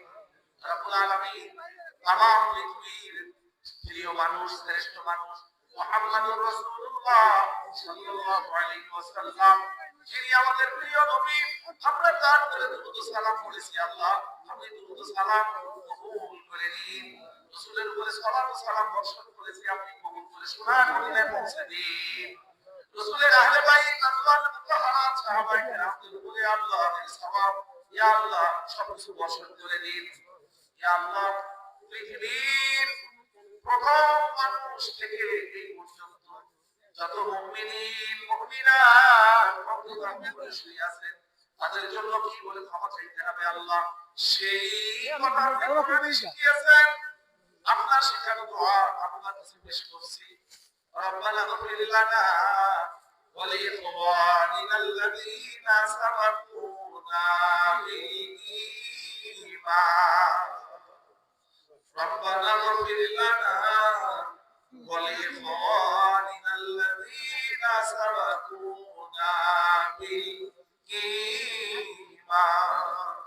ولا تجعل في قلوبنا غلا للذين آمنوا ربنا إنك رؤوف رحيم يا الله আমরা যারা হাত উঁচু করেছি, আল্লাহ, আমরা রাসূলের যুগ থেকে শুরু করে আমাদের হাতে ইসলামী কোরআনকে পৌঁছে দিতে দীর্ঘ 1460 বছর ধরে যুগে যুগে যারা কষ্ট করে শ্রম দিয়ে, মেধা দিয়ে, অর্থ দিয়ে, রক্ত দিয়ে, জীবন দিয়ে জেল খেটে, জেলের প্রকোষ্ঠে নির্মম নির্যাতন সহ্য করে আগুনে পুড়ে ফাঁসির দড়িতে ঝুলে শাহাদাতের নজরানা পেশ করে আপনার দরবারে ঈমানের সাথে হাজির হয়েছেন। আল্লাহ, তাদেরকে জান্নাত ফেরদাউসের মেহমান হিসেবে কবুল করুন। ইয়া আল্লাহ, যারা নিজেদের জীবন যৌবন, অর্থ সম্পদ, বিত্ত বৈভব, পরিবার পরিজন, আত্মীয় স্বজন, দেশ মাতৃকা, ঘর বাড়ি, ব্যবসা বাণিজ্য সব কিছু পেছনে ফেলে দিয়ে আমাদেরকে জাহান্নামের অতল গহ্বর থেকে টেনে তুলে এনে জান্নাতের আলোকিত পথ, কোরআনের পথ, হিদায়াতের পথে দাঁড় করিয়ে দিয়ে চলে গেলেন। আল্লাহ তাদের জীবনের গুনাহ খাতা মাফ করে দিন। ইয়া আল্লাহ, আমরা যারা হাত উঁচু করেছি, আমাদের আব্বা আম্মা, আমাদের দাদা দাদি, নানা নানি, চাচা চাচি, ফুফা ফুফু, খালা খালু, মামা মামি, শ্বশুর শাশুড়ি, আত্মীয় স্বজন, রিশতেদার, আকরিন, বন্ধু বান্ধব, স্বামী স্ত্রী, সন্তান, শিক্ষক বৃন্দ, আসাতিজায়ে কেরাম, ছাত্রবৃন্দ যারা ঈমানের সাথে দুনিয়া ছেড়ে চলে গেছে, আল্লাহ তাদেরকে মাফ করে দিন। যারা ঈমানের সাথে চলে গেছে তাদের মাফ করে দিন। ইয়া আল্লাহ, বিশেষ করে আমাদের এই মসজিদের ইমাম সাহেব, আমার ছেলে আসবার মাসুদ বিল্লাহ আম্মা ইন্তেকাল করেছেন। ইয়া আল্লাহ, এই তাফসীরুল কোরআন মাহফিলের জন্য যে ভাই খুব পাগল করা ছিলেন, ইয়া আল্লাহ তিনি সহ এই তাফসীর মাহফিলের যারা শ্রোতা ছিলেন, আজকে যারা কোরআনের মাহফিলের আয়োজন করতেন, আজকে বেঁচে নেই, আল্লাহ তাদেরকে আপনি মাফ করে দিন। ইয়া আল্লাহ, বিশেষ করে আমরা যারা এখানে হাত তুললাম, আমাদের আব্বা আম্মা দাদা দাদি যারা কবরে আছে, তারা হাত তুলে আগে আমাদের দেখে বলছে, ও আমাদের সন্তানেরা কবরে রেখে গেলি 5টা বছর হয়ে গেল, একবার তো দেখতে আসলে না, কিভাবে কবরে আছি, খবর তো নিতে এসে আসো নাই। আল্লাহর কাছে আমাদের জন্য একটু ক্ষমা চাও, যেন আল্লাহ আমাদের মাফ করে দেন। রব্বুল আলামিন, তাদের কথা স্মরণ করে আমরা হাত তুলেছি, আপনার সেখানে দোয়া পড়ছি, সবাই আমার সাথে পড়েন, রব্বিরহামহুমা কামা রাব্বায়ানি সগীরা, রব্বিরহামহুমা কামা রাব্বায়ানি সগীরা, রব্বিরহামহুমা কামা রাব্বায়ানি সগীরা। রব্বুল আলামিন, আমরা যারা হাত উঁচু করেছি, আল্লাহ আমাদের জীবিত আব্বা আম্মাদের মাফ করে দিন। ইয়া আল্লাহ, আমরা স্বামী স্ত্রী যারা হাত তুলেছি, আমাদের স্বামী স্ত্রী যারা মারা গেছে তাদের মাফ করে দেন।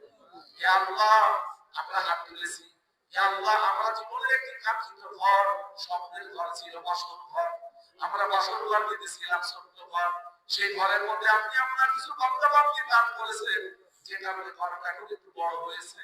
ও আল্লাহ, আমাদের সেই ঘরগুলিকে কোরআন ওয়ালাদের ঘর বানিয়ে দিন, আমাদের ওই ঘরগুলিকে নামাজি বান্দা বান্দীদের ঘর বানিয়ে দিন, আমাদের ঘরগুলি রহমত আর বরকতের ঘর বানিয়ে দিন, আমাদের ঘরগুলি হিদায়াত আর বারাকাতের ঘর বানিয়ে দিন, আমাদের ঘরগুলি জান্নাতি মানুষ তৈরির কারখানা বানিয়ে দিন। রব্বুল আলামিন, আমরা যারা হাত উঁচু করেছি মাহবুব, দুনিয়ায় চলতে ফিরতে গিয়ে আমাদের যে সমস্ত ভুল ভ্রান্তি হয়েছে, গুনাহে কবিরা হয়েছে, সগীরা হয়েছে, আপনি সেগুলো মাফ করে দিন। আল্লাহ আমাদের মাসুমকে গুনাহগার করে দিন। ইয়া আল্লাহ, আমাদের আত্মীয় স্বজনেরা যারা যেখানে বেঁচে আছেন তাদেরকে আপনি ক্ষমা করে দিন। ইয়া আল্লাহ, এই মজলিসে আমাদের সাথে ছোট ছোট বাচ্চারা হাত তুলেছে, মুরব্বীরাও হাত তুলেছেন। ইয়া আল্লাহ, আমরা সবাই মিলে হাত তুলেছি, আমাদের এই ছোট্ট দেশটাকে নিরাপত্তার চাদরে বেষ্টন করুন। আমাদের এই বাংলাদেশটাকে আল্লাহ ভেতরের শত্রু বাইরের শত্রুদের হাত থেকে নিরাপত্তা দান করুন। ইয়া আল্লাহ, প্রতিবেশীদের পড়া সবল থেকে পড়ার বিনাশ থেকে আমাদেরকে আপনি নিরাপত্তার চাদরে বরকত দান করুন। ইয়া আল্লাহ, আমাদের মাথার উপরে আপনি বরকতের চাদর ঢেলে দিন, আমাদের জমির মধ্যে, ফসলের মধ্যে, পানির মধ্যে আপনি বরকত দিয়ে দিন। ইয়া আল্লাহ, আগামীর বাংলাদেশ ইসলামের বাংলাদেশ, আগামীর বাংলাদেশ কোরআনের বাংলাদেশ, এমন একটি দৃশ্য দেখা আমাদের জন্য সহজ করে দিন। ইয়া আল্লাহ, সুলাইমান যারা যারা ঈমানের সাথে জীবন দিয়েছেন, আল্লাহ আপনি তাদেরকে মাফ করে দিন, তাদের শাহাদাত নসিব করে দিন। ইয়া আল্লাহ, আমাদের সবাইকে আপনি মাফ করে দিন।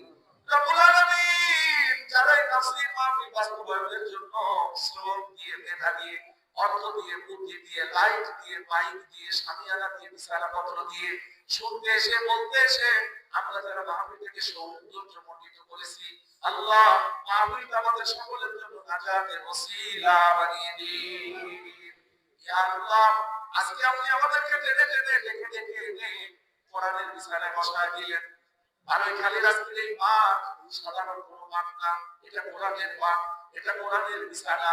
আল্লাহ আজকে আপনি আমাদের যেমন কোরআনের বিছানায় কবুল করেছেন, কাল কিয়ামতের দিন কঠিন মুসিবতের দিনে এমনি ভাবে আমাদেরকে জান্নাতের বিছানায় কবুল করে নিন।